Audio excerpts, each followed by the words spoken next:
ఈరోజు Murali date 18 June 2024.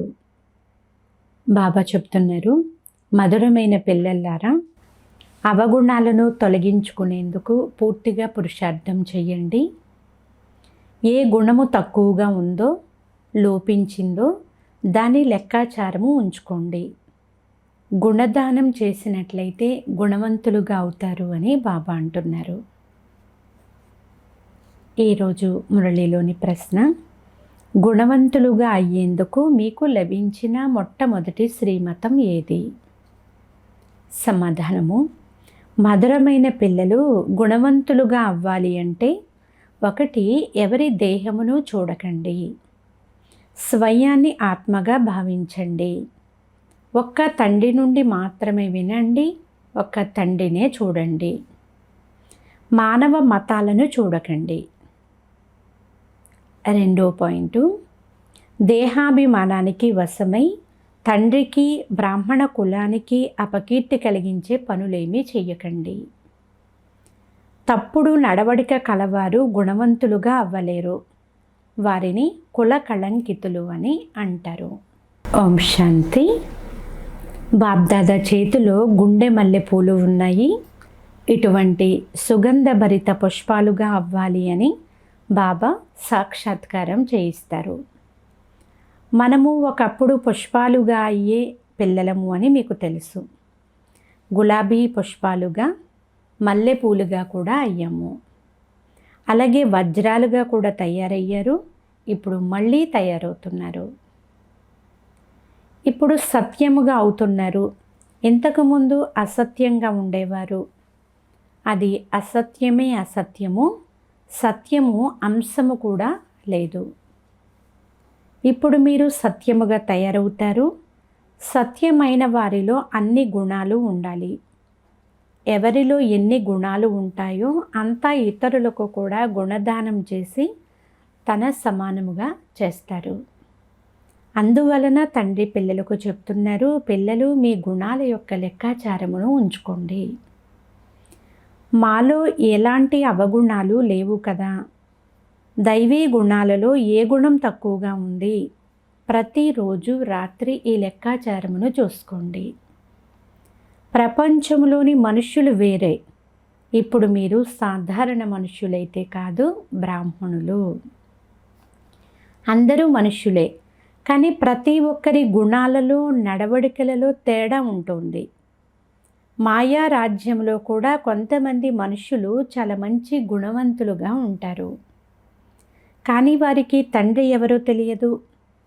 చాలా ధార్మిక మనస్సు కలవారిగా, సున్నిత హృదయం కలవారిగా ఉంటారు. ప్రపంచంలోని మనుషుల గుణాలు రకరకాలుగా ఉంటాయి. దేవతలుగా అయినప్పుడు దైవీ గుణాలు అందరిలోనూ ఉంటాయి. అయితే చదువును బట్టి పదవులు ఉంటాయి. మొదటిది చదువుకోవాలి, రెండవది అవగుణాలను తొలగించుకోవాలి. మనము ఈ ప్రపంచానికి భిన్నముగా ఉన్నామని పిల్లలకు తెలుసు. ఇక్కడ అందరూ ఒకే బ్రాహ్మణ కులంలో కూర్చుని ఉన్నారు. మనుష్య మతంలో ఉన్నవారు శూద్ర కులంలో ఉన్నారు. బ్రాహ్మణ కులంలో ఈశ్వరీయ మతము ఉంది. మొట్టమొదట మీరు ఎవరికైనా తండ్రి పరిచయమును ఇవ్వాలి. ఫలానా వారు వాదిస్తున్నారు అని మీరు చెప్తారు. ఈశ్వరీయ మతంపై నడుస్తున్న మేము బ్రాహ్మణులము లేక బ్రహ్మ కుమారి కుమారులము అని వ్రాయమని బాబా తెలియజేశారు. అప్పుడు వీరికంటే ఉన్నతులు మరెవ్వరూ లేరు అని అర్థం చేసుకుంటారు. అత్యంత శ్రేష్టమైన వారు భగవంతుడు. వారి పిల్లలైన మనము కూడా వారి మతమును అనుసరిస్తున్నాము. మేము మనుష్య మతమును అనుసరించడం లేదు. ఈశ్వరీయ మతమును అనుసరించి మేము దేవతలుగా అవుతున్నాము. మనుష్య మతమును పూర్తిగా వదిలేసాము అని చెప్పండి. ఇలా వ్రాస్తే మీతో ఎవ్వరూ వాద వివాదాలు చెయ్యరు. ఇది మీకు ఎవరు నేర్పించారు, ఎక్కడ విన్నారు అని ఎవరైనా అడిగితే మాది ఈశ్వరీయ మతము, ప్రేరణతో కూడిన విషయం కాదు అనే చెప్పండి. అనంతమైన తండ్రి అయిన ఈశ్వరుని ద్వారా మేము అర్థం చేసుకున్నాము. ఇంతకుముందు మేము కూడా భక్తి మార్గంలోని శాస్త్రాల ప్రకారంగా చాలా కాలమే నడుచుకున్నాము. ఇప్పుడు మాకు ఈశ్వరీయ మతం లభించింది అనే చెప్పండి. పిల్లలైన మీరు తండ్రినే మహిమ చెయ్యాలి. మొట్టమొదట మేము ఈశ్వరీయ మతమును అనుసరిస్తాము అని వారి బుద్ధిలో కూర్చోబెట్టాలి. మేము మనుష్య మతమును అనుసరించము, వారి మతము వినము. మనుష్యుల చెడు మతాలు వినకు, మనుష్య మతమును చూడకు, కేవలం ఆత్మను చూడండి, శరీరమును చూడకండి అని ఈశ్వరుడు చెప్తున్నారు. ఇది పతిత శరీరము. దీనిని ఏం చూస్తారు? ఈ కనులతో దీనిని చూడకండి. ఈ శరీరం పతిత ఆత్మది, కావున పతితంగానే ఉంది. ఈ శరీరాలు ఇక్కడ బాగుపడవు, ఇంకా పాతబడిపోతాయి అంటున్నారు బాబా. రోజు రోజుకు ఆత్మ అయితే బాగుపడుతుంది కదా. ఆత్మ అవినాశి, అందుకే చెడు చూడకండి, శరీరాలను కూడా చూడకండి అని బాబా అంటున్నారు. దేహ సహితముగా దేహ సంబంధాలన్నీ మర్చిపోవాలి. ఆత్మను చూడండి. ఒక్క పరమాత్మ తండ్రి ద్వారానే వినండి. ఇందులో అయితే చాలా శ్రమ ఉంది. ఇది చాలా పెద్ద సబ్జెక్టు అని మీరు అనుభవం చేస్తారు. ఎవరైతే వివేకవంతులుగా ఉంటారో వారికి పదవి కూడా ఉన్నతమైనదే లభిస్తుంది. ఒక్క సెకండులో జీవన్ముక్తి లభించగలదు. కానీ పురుషార్థం పూర్తిగా చెయ్యకుంటే చాలా శిక్షలు కూడా అనుభవించవలసి వస్తుంది.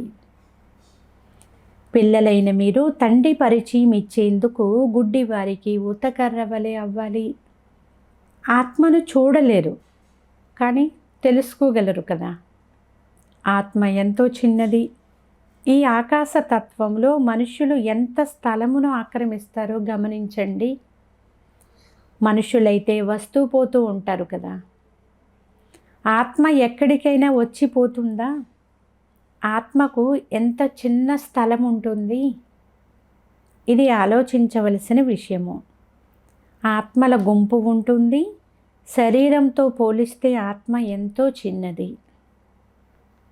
అది చాలా చిన్న స్థలమును తీసుకుంటుంది. మీకైతే అంటే శరీరంతో పాటు నివసించాలి అంటే చాలా పెద్ద స్థలం కావాలి కదా. ఇప్పుడు పిల్లలైన మీరు విశాల బుద్ధి కలవారిగా అయ్యారు. తండ్రి నూతన ప్రపంచం కొరకు నూతన విషయాలు అర్థం చేయిస్తున్నారు. తెలిపేవారు కూడా కొత్తవారే. మనుష్యులైతే అందరినీ దయచూపమని వేడుకుంటూ ఉంటారు. స్వయం పైన దయ చూపుకునే శక్తి లేదు. మీకు ఆ శక్తి లభిస్తుంది. ఎందుకంటే మీరు తండ్రి నుండి ఇప్పుడు వారసత్వం తీసుకుంటున్నారు. వేరెవ్వరినీ దయాహృదయులు అని అనరు. మనుష్యులను దేవతలు అని ఎప్పుడూ అనజాలరు. మనుషులను దేవతలుగా తయారు చేసే దయాహృదయులు ఒక్క తండ్రి మాత్రమే. అందుకే పరంపిత పరమాత్ముని మహిమ అపారమైనది అని, అంతులేనిది అని అంటారు. ఇప్పుడు మీరు వారి దయ అపారము అని ప్రాక్టికల్గా తెలుసుకున్నారు. తండ్రి తయారు చేసే నూతన ప్రపంచంలో అన్నీ కొత్తవిగానే ఉంటాయి. మనుషులు, పశువులు, పక్షులు అన్నీ సతోప్రధానంగా ఉంటాయి. మీరు శ్రేష్టముగా తయారైతే మీ ఫర్నిచర్ కూడా అత్యంత ఉన్నతముగా గాయనం చేయబడింది అని తండ్రి తెలియజేశారు. తండ్రిని కూడా అత్యంత ఉన్నతులు అని అంటారు. వారి ద్వారా విశ్వ చక్రవర్తి పదవి లభిస్తుంది. నేను అరచేతిలో వైకుంఠాన్ని తీసుకుని వస్తాను అని తండ్రి నేరుగా చెప్తున్నారు. వారు అరచేతిలో కుంకుమ, పూలు మొదలైనవి తీస్తారు. కానీ ఇది చదువు యొక్క విషయం కదా. ఇది సత్యమైన చదువు. మనము చదువుకుంటున్నామనేది మీకు తెలుసు. మీరు పాఠశాలకు వచ్చారు. చాలా పాఠశాలలు తెరిస్తే అప్పుడు మీ నడవడికలు గమనించడం జరుగుతుంది. ఎవరైనా విరుద్ధంగా నడుచుకుంటే అపకీర్తి వస్తుంది. దేహాభిమానంలో ఉన్న వారి నడవడిక వేరుగా ఉంటుంది. వారి నడవడిక ఇలా ఉంది అని ఎవరైనా గమనిస్తే అందరిపైన కళంకం ఏర్పడుతుంది. వీరి నడవడికలో ఎలాంటి మార్పు లేకుంటే తండ్రిని నిందింపచేసినట్లే కదా. సమయం పడుతుంది, దోషమంతా వారిపైకి వస్తుంది. బాబా అంటున్నారు, మీ స్వభావం చాలా బాగుండాలి. మీ స్వభావాలు మారేందుకు ఎంత సమయం పడుతుంది? కొంతమంది గుణాలు, స్వభావము చాలా ఫస్ట్ క్లాస్గా ఉంటాయని మీకు తెలుస్తుంది. అది కనిపిస్తుంది కూడా. తండ్రి కూర్చుని ఒక్కొక్క పుత్రుణ్ణి చూస్తూ వీరిలో తొలగిపోవాల్సిన ఏ లోపముందో అని గమనిస్తారు. ఒక్కొక్కరిని పరిశీలన చేస్తారు. లోపాలైతే అందరిలోనూ ఉన్నాయి. కావున తండ్రి అందరినీ చూస్తూ ఉంటారు, ఫలితం గమనిస్తూ ఉంటారు. తండ్రికి పిల్లలపైన ప్రేమ ఉంటుంది కదా. వీరిలో ఈ లోపం ఉంది అని, అందుకే ఉన్నతమైన పదవిని పొందలేరు అని తండ్రికి తెలుసు. లోపాలు తొలగకపోతే చాలా కష్టం. చూస్తూనే తెలిసిపోతుంది. ఇంకా సమయం పడుతుంది అని వారికి తెలుసు. ఒక్కొక్కరిని పరిశీలిస్తూ తండ్రి దృష్టి ఒక్కొక్కరి గుణాల వైపుకు వెళ్తుంది. మీలో ఏ అవగుణము లేదు కదా అని అడుగుతారు. తండ్రి ముందు అయితే సత్యమే చెప్తారు. కొంతమంది దేహాభిమానం ఉన్నవారు సత్యం చెప్పరు. తండ్రి ఏమో చెప్తూ ఉంటారు. చెప్పకనే చేయగలిగిన వారు దేవతలు, చెప్తే చేసేవారు మనుష్యులు, చెప్పినా చెయ్యని వారు ఏమవుతారు? అసురులు అంటారు బాబా. ఈ జన్మలోని లోపాలను మీ అంతటకు మీరే తెలపండి అని తండ్రి చెప్తారు. లోపాలు సర్జనకు తెలియచెయ్యాలి అని బాబా అందరికీ చెప్తారు. శరీరము జబ్బు గురించి కాదు, ఆత్మ లోపల రోగాల గురించి చెప్పాలి. మీలో ఏ ఏ అసురీ ఆలోచనలు ఉన్నాయో చెప్తే వాటిని ఎలా తొలగించుకోవాలో బాబా చెప్తారు. ఈ స్థితిలో అవగుణాలు తొలగించుకోకుంటే ఉన్నతమైన పదవిని పొందలేరు. అవగుణాలు నిందల పాలు చేస్తాయి. భగవంతుడు మనల్ని చదివిస్తున్నారు అంటే మనుషులకు అసత్యమైన సంశయం వస్తుంది. భగవంతుడు నామరూపాలకు అతీతుడు, సర్వవ్యాపి అయిన భగవంతుడు వీరిని ఎలా చదివిస్తున్నారు, వీరి నడవడిక ఎలా ఉంది అని అనుమానపడతారు. మీ గుణాలు ఎంత ఫస్ట్ క్లాస్గా ఉండాలో తండ్రికి తెలుసు. అవగుణాలను దాచిపెట్టుకుంటే ఇతరులపైన అంత ప్రభావం పడదు. అందువలన వీలైనంత ఎక్కువగా మీలో ఉన్న అవగుణాలను తొలగించుకుంటూ ఉండండి అని బాబా అంటున్నారు. నాలో ఈ లోపాలు ఉన్నాయి అని నోట్ చేసుకుంటే లోపల మనసు తింటుంది. నష్టపోతూ ఉంటే మనసు తింటూ ఉంటుంది.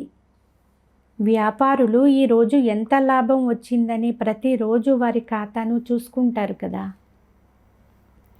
అలాగే ఈ తండ్రి కూడా చెప్తున్నారు, మీ నడవడికను ప్రతిరోజు చూసుకోండి, లేకుంటే నష్టపోతారు, తండ్రి పరువును పోగొడతారు. గురువును నిందింపచేయు వారికి ఎక్కడ కూడా స్థానం ఉండదు. దేహాభిమానులు ఆధారమును పొందలేరు. దేహీ అభిమానులు మంచి స్థానాన్ని పొందుతారు. దేహీ అభిమానిగా అయ్యేందుకు అందరూ పురుషార్థం చేస్తూ ఉంటారు. రోజు రోజుకు చక్కబడుతూ ఉంటారు. దేహాభిమానం వలన జరిగే పనులను తొలగించుకుంటూ ఉండాలి. దేహాభిమానం వలన పాపాలు తప్పకుండా జరుగుతాయి. అందువలన దేహీ అభిమానులుగా అవుతూ ఉండండి. జన్మిస్తూనే ఎవ్వరు రాజులుగా అవ్వరు అని మీకు తెలుసు. ఆత్మాభిమానులుగా అవ్వాలి అంటే కొంచెం సమయం పడుతుంది కదా. ఇప్పుడు మనం తిరిగి ఇంటికి వెళ్ళాలి అనేది మీరు అర్థం చేసుకున్నారు. బాబా వద్దకు పిల్లలు వస్తారు. కొంతమంది 6 మాసాల తర్వాత వస్తారు, కొంతమంది 8 మాసాల తర్వాత వస్తారు. ఇంత సమయంలో ఎంత ఉన్నతి అయ్యారు అని బాబా గమనిస్తారు. రోజులు గడిచిన కొలది బాగుపడుతున్నారా లేక ఇంకా లోపాలు ఏమైనా ఉండిపోయాయా అనేది గమనిస్తారు. కొంతమంది నడుస్తూ నడుస్తూ చదువును వదిలేస్తారు. తండ్రి చెప్తున్నారు, భగవతిగా తయారు చేసేందుకు స్వయం భగవంతుడే మిమ్మల్ని చదివిస్తుంటే అటువంటి చదువును మీరు వదిలేస్తారా? అరే, వరల్డ్ గాడ్ ఫాదర్ చదివిస్తున్నారు. ఇందులో గైర్హాజరా? మాయ ఎంత ప్రబలమైనది! ఫస్ట్ క్లాస్ అయిన చదువు నుండి కూడా మీ ముఖాన్ని తిప్పేస్తుంది. నడుస్తూ నడుస్తూ చదువును కాలితో తన్నేసేవారు చాలామంది ఉన్నారు. ఇప్పుడైతే మన ముఖము స్వర్గం వైపు, మన కాళ్ళు నరకం వైపు ఉన్నాయని మీకు తెలుసు. మీరు సంగమయుగంలోని బ్రాహ్మణులు. ఇది పాత రావణ ప్రపంచము కదా. మనము శాంతిధామము ద్వారా సుఖధామానికి వెళ్తాము. పిల్లలు ఇదే గుర్తుంచుకోవాలి. సమయం అయితే చాలా తక్కువగా ఉంది. రేపే శరీరాన్ని వదిలివేయవచ్చు. తండ్రి స్మృతి లేకుంటే అంత్యకాలంలో తండ్రి ఎంతగానో తెలుపుతున్నారు. బాబా ఎంతగానో అర్థం చేయిస్తారు. ఇవి చాలా గుహ్యమైనటువంటి గుప్తమైనటువంటి విషయాలు. జ్ఞానం కూడా చాలా గుప్తమైనది. కల్పకృతం ఎవరు ఎంత పురుషార్థం చేస్తారో ఇప్పుడు అంతే చేస్తున్నారని వారికి తెలుసు. డ్రామానుసారంగా బాబా కూడా కల్పం క్రితం వలె పురుషార్థం చేయిస్తూ ఉంటారు. ఇందులో ఏమాత్రం తేడా ఉండదు. తండ్రిని స్మృతి చేస్తూ ఉంటే మీ వికర్మలు వినాశనమవుతూ పోతాయి. శిక్షలను అనుభవించవలసిన పని ఉండదు. తండ్రి ముందు శిక్షలను అనుభవిస్తూ ఉంటే తండ్రి ఏమంటారు? మీరు సాక్షాత్కారంలో కూడా చూశారు. ఆ సమయంలో క్షమించలేరు. ఇతని ద్వారా తండ్రి చదివిస్తున్నారు కావున ఇతని సాక్షాత్కారమే జరుగుతుంది. అక్కడ కూడా ఇతని ద్వారానే మీరు ఎలాంటి పనులు చేశారని అర్థం చేయిస్తారు. అప్పుడు చాలా ఏడుస్తారు, అరుస్తారు, పశ్చాత్తాపం చెందుతారు. సాక్షాత్కారం చేయించకుండా శిక్షలు వేయించరు. మిమ్మల్ని అంతగా చదివించాను, అయినా మీరు ఇటువంటి పనులు ఎందుకు చేశారు అని అడుగుతారు. రావణుని మతమును అనుసరించి ఎన్ని పాపాలు చేశామో మీకు తెలుసు. పూజ్యుల నుండి పూజారులుగా అయిపోయారు. తండ్రిని సర్వవ్యాపి అని అంటూ వచ్చారు. ఇది నెంబర్ 1 అవమానము. దీని లెక్కాచారం కూడా చాలా ఉంది. నిన్ను నీవు ఎలా చెంపదెబ్బ కొట్టుకున్నావో చూడు అని తండ్రి ఫిర్యాదు చేస్తారు. భారతీయులే ఎంతో క్రింద పడ్డారు. తండ్రి వచ్చి అర్థం చేయిస్తున్నారు. మీకిప్పుడు ఎంతో వివేకం లభించింది, అంటే తెలివి లభించింది. అది కూడా నెంబర్ వారీగా డ్రామానుసారముగా అర్థం చేసుకుంటారు.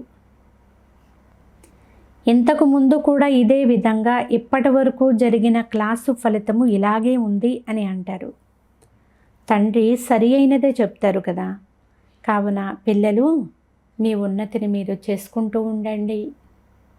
మాయ ఎటువంటిది అంటే దేహీ అభిమానులుగా ఉండనివ్వదు. ఇదే చాలా పెద్ద సబ్జెక్టు. స్వయాన్ని ఆత్మాని భావించి బాబాను స్మృతి చేసినట్లయితే పాపాలు అన్నీ కూడా భస్మమైపోతాయి. అచ్చా, మధురాతి మధురమైన అపురూపమైన పిల్లలకు మాతాపిత బాప్దాదాల ప్రియ స్మృతులు మరియు గుడ్ మార్నింగ్. ఆత్మిక పిల్లలకు ఆత్మిక తండ్రి నమస్తే. ఆత్మీయ తండ్రికి ఆత్మీయ పిల్లల యొక్క ప్రియ స్మృతులు, గుడ్ మార్నింగ్ మరియు నమస్తే నమస్తే నమస్తే. ధారణ కొరకు ముఖ్య సారము. ఫస్ట్ పాయింట్, దేహాభిమానంలోకి రావడం వలన తప్పకుండా పాపాలైతే జరుగుతాయి. దేహాభిమానులకు స్వర్గంలో స్థానమే లభించదు. అందువలన దేహీ అభిమానులుగా అయ్యేందుకు పూర్తిగా పురుషార్థం చేయాలి. తండ్రిని నిందల పాలు చేసే ఏ కర్మ కూడా మన ద్వారా జరగకూడదు.